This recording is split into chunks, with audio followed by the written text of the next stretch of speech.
From News Channel 5 Network, this is MorningLine.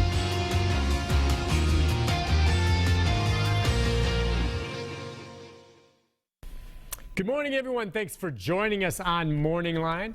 I'm Nick Beres. Kind of a casual Thursday, not wearing the tie or the jacket because it's Open Phones Thursday. I want to be casual with you. We can open up the phone lines. Whatever you would like to talk about this morning, we can open it up and get it going. News of the week, what's on your mind, what you've got going on. If you want to comment on some of this, share it with me and our army of viewers out there. Invite you. You're not just talking to me. You're talking, like I said, on any given day, I think our cable signal goes into several 100,000 homes. Doesn't mean they're all watching at one time, but it's kind of a neat forum for you to share your point of view on any number of issues. Now, you know, as always, I kind of like to set the table for you and, excuse me, some good stories or interesting stories to talk about from the past week. The big one yesterday, I mean, what's going on with these water breaks happening? Did you see the big story earlier in the week out of Los Angeles there, where a huge water main broke, spilling millions of gallons of water into Pauley Pavilion there on the UCLA campus? That happens, then boom, last night we have a water main break, and at this hour, I think some water restrictions there are still in place for some 15,000 Metro residents. I think most of the water has been restored to homes now, and the Green Hills Mall is open, but there was quite a water main break. Look at that. Is that amazing from yesterday? We had a phoner this morning from Metro Water, and they say it's going to take some time to get the part in to seal that hole. Obviously, they've been able to shift the water supply and get it where it needs to go for the people who are missing it, but they've got to bring in a special pipe to complete the fixing process here. They ask that you only run water for cooking, drinking, or bathing. No water in your lawn or any other irrigation right now until they fix it. This was a 30-inch, it's 30-inch, that's pretty big, 30-inch water pipe broke leading into the city's main pump station, and crews have been working all night to put the temporary fixes in place. Seems to be working right now, but there may be some folks that have limited water supplies, so just take it easy on that. But that video was pretty darn interesting there, how it comes up, and you know what it is infrastructure. Sooner or later these things are going to bust and cause big problems like that. Other things I want to talk about from the past week. This video from last night from right behind the station. All right, you know, you don't drink and drive, okay? Just don't do it, but you got to comment on this. This guy was driving, I think probably down 3rd Avenue. He took a left thinking he was on the road. He ended up on the railroad tracks. This is right behind the TV station here near the Bicentennial Mall, down off James Robertson Parkway. There's the officers looking. Where's the guy? He's not there. He realizes he's on the tracks. He jumps out of the car and decides to leave it right there, and there he goes. I just love this. Our photographer Jimmy Farmer stepped out the back of the station to get the shot of it, and there's the suspect taking off on foot, running, by the way, right toward the police station. Don't think he knew that. We can play that again. I just get a kick out of seeing that. He had no idea where he was going, takes a left, and he drives himself onto the tracks, and then that's dangerous enough. You know, get off if you make that mistake and call for help, because what if a train comes and there's a car right there in the middle of the train tracks?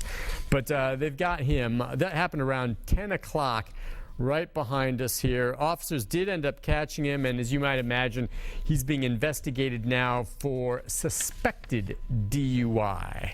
All right, let's see. Some other items just to talk about here as we look through the news of the week. It's a political season right now. You've been paying attention to a lot of the ads that are out there. Here's something. The Tennessee Attorney General's office filed motions asking the court to reset execution dates for 10 death row inmates. All right, 10 death row inmates here. It's been a while since we've had an execution in the state of Tennessee.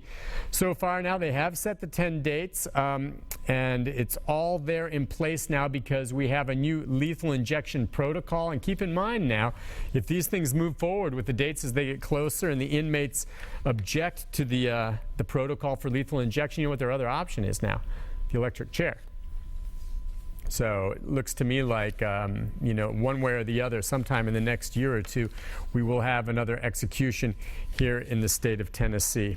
All right, a couple of other things just to throw out your way as I look at this. You know, the whole David Chase case that led to Judge Casey Moreland getting in some trouble for not requiring the 12-hour cooling off period. David Chase accused of going back and reoffending against the victim, in this case, a young woman at his condo.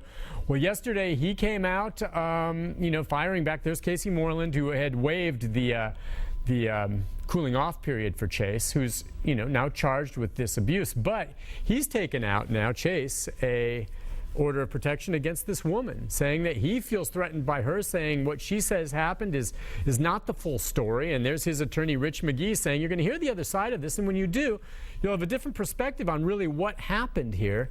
And so a very, very curious story.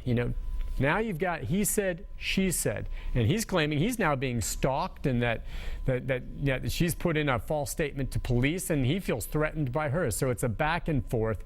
These domestic cases are always very, very serious. There's some video of the young woman leaving his condo.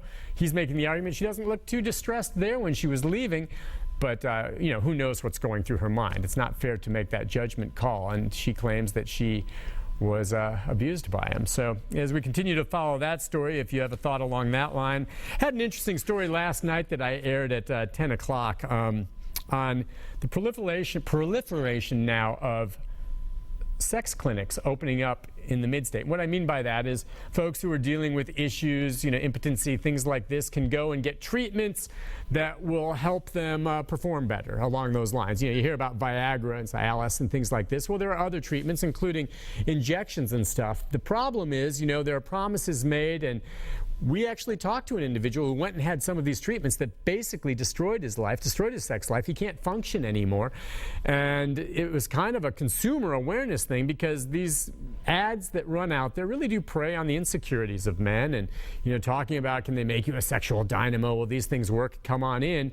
And if you don't get the right treatment, and if you're not dealing with, a urologist who tells you what to, do properly and how to deal with this, you can end up hiring a lawyer like you just saw there, who sues after just horrible things result from some of these treatments. And it's worth mentioning only because these clinics are popping up everywhere. They can help some people in some situations, but some of these treatments, you need to think twice before you push through it. And we wanted to run that there.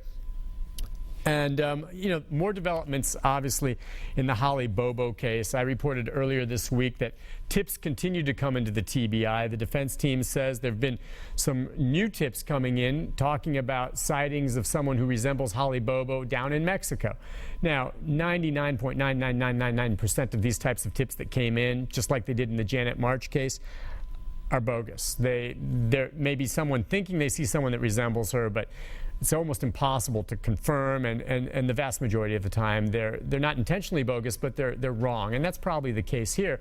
But you wonder, how well are they being vetted? And it reminds you again, folks, that there is no body in this case. While there are two suspects, we don't, or the defense would actually say, they don't even know whether or not she is actually dead at this point, though obviously the TBI and prosecutors think so. You certainly heard some disturbing testimony earlier this week, the Beres brothers, and the question of whether or not there is video of Holly Bobo after she was abducted with Zach Adams. And in testimony today, a witness said she saw this video afterwards showing Zach and Holly together, and believes that that existed. The TBI has subpoenaed all kinds of cell phones from the Beres brothers, from Zach Adams and the like, searching for any video that shows Holly after she was abducted, but they have yet to find that. The big question, did it exist? Is this witness making it up? Is she credible?